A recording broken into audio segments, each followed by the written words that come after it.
first really deep, cold blasts of the season. Firefighters are saying the amount of calls they get to people's homes for a known to be deadly situation, they tend to rise. In fact, I heard 3 calls on the scanner last night related to this issue. News 5's Spencer Humphrey tells us what that is and how you can prevent it from happening in your home.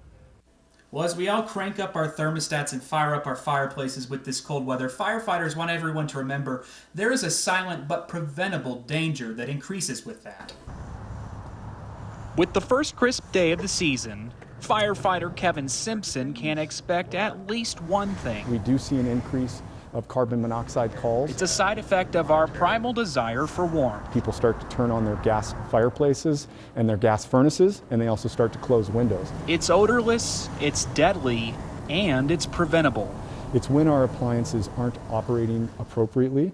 We don't have appropriate ventilation throughout the structure. Often, it's a result of deferred maintenance. So if the chimney pipe itself has not been professionally maintained, it can have accumulation in it that won't allow the gas to safely rise and exit the structure. Sometimes it's a matter of just thinking logically. Say your car's been sitting in a cold garage all night and you want to warm it up before you hit the road. Well, reaching up and just cracking that garage door isn't going to cut it. And often the carbon monoxide will make its way back into the residence. My fireplace is electric, but if you have a gas fireplace, make sure you crack open a window in another room before you fire it up. That's really what supports appropriate evacuation of that carbon monoxide. And having this one little thing can be the difference that gets you out alive. We always recommend that homeowners and tenants as well, renters, have working carbon monoxide in addition to smoke alarms. He says battery power or plug-in, either will do. And when it comes to the place to put it, it's a place you might also find a smoke detector. And that's right outside every bedroom door.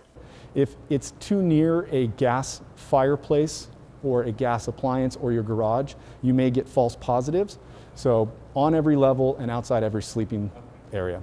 He said there's one other important thing to remember about your carbon monoxide detector, and that's that they don't last forever. If I look at the back of mine here, there's a label that says end of unit life, and it tells me how long it's expected to last, and he says you need to replace it when you hit that time.